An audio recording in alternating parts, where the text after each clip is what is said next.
Hi, my name is Vanessa Sandoval. I am in drama 30.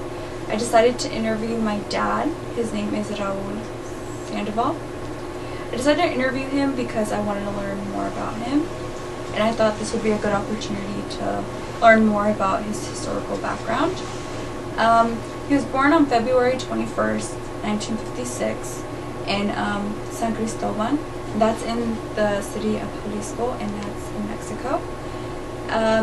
Growing up, he grew up very poor, and he didn't really have much of a childhood. Where he lived in a farm, and the house he lived in was really small, and he had to share one bedroom with his 7 other siblings, and he had 4 other brothers and 3 sisters. There was no running water or no electricity, so in order to go to the bathroom, they'd have to go outside, and if they wanted to shower, they'd go to the nearest river, or they'd collect water in in a bucket and just pour water on themselves and shower, or bathe actually. For electricity, in order to see at night, they would just make a fire, or they would even light candles. So he didn't really have much of a childhood. At age 8, his mother passed away. She actually passed away after childbirth.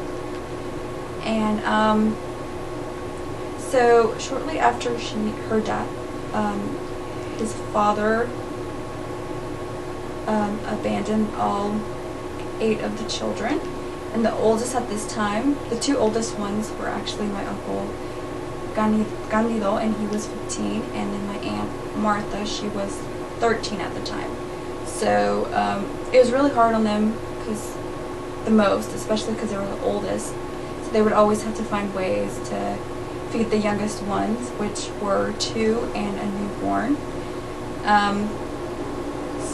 The newborn actually went to, which is my aunt. She actually stayed with an aunt and uncle, and she was raised with them.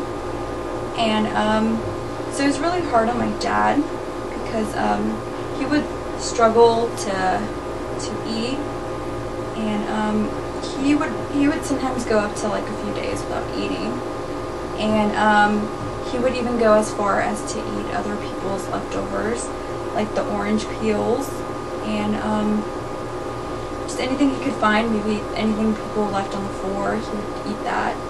And he would even go as far as doing favors for his neighbors or friends of family that in order to eat, he would help them with groceries and maybe yard work and anything around the house just to have one meal.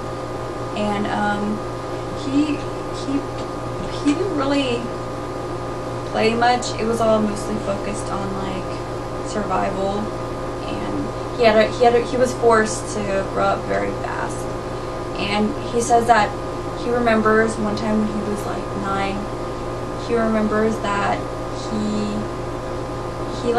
fell and he broke his leg, and he didn't get any medical attention, and as a result, right now he has a leg shorter than the other. So it was really hard for him, and going through that at such a young age, and that his life was really hard. And at age 18, he got married to my mom, Socorro, and they came to the United States through a coyote, and it was actually a 3-day journey, and it was really hard because they had to battle really the cold nights and the hot deserts, and sometimes they didn't have anything to drink or eat. But luckily they landed in Chicago, and my dad was able to get a job through an uncle of mine, and in a factory, and he made less than minimum wage at the time, and it was really hard because it was such a climate change too. Because in Chicago, they get really cold winters, and he says that he would have to wake up at like an hour earlier. Like if he had to leave at 4 for work, he'd have to wake up an hour earlier just to shovel up all the snow from the cars. And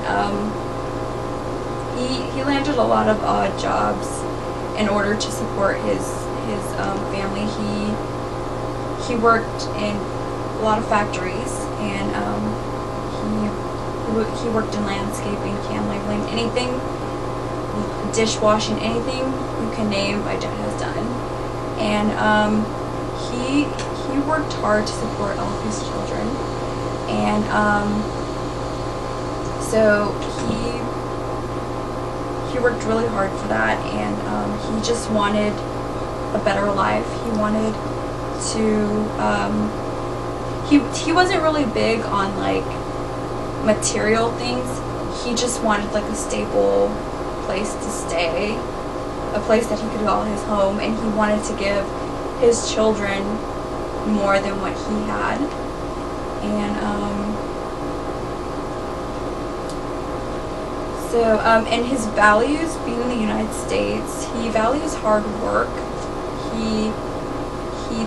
He pretty much looks down on anybody that's not hardworking, and he really cares about his health and his family. He's never really been the type of person that like wants like that dreams of a dream home and, you know, like brand new cars. Like he keeps it pretty simple. Like he just wants the best for them and for his entire family. And he really wants to be what his dad was never for him. He wants his children to have what he never had, and that's a father that's there for them. And he always wants the best for all of us, all of his children. And he really expects us to work hard too.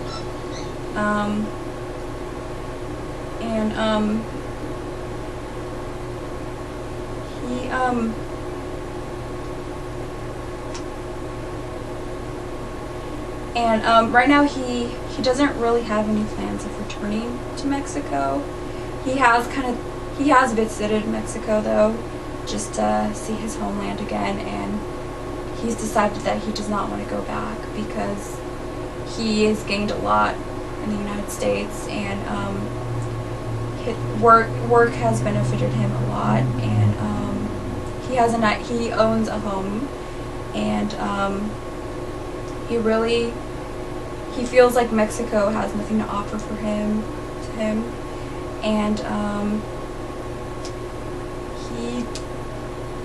he really likes it here and doesn't want to leave, and he feels like he's worked too hard to leave.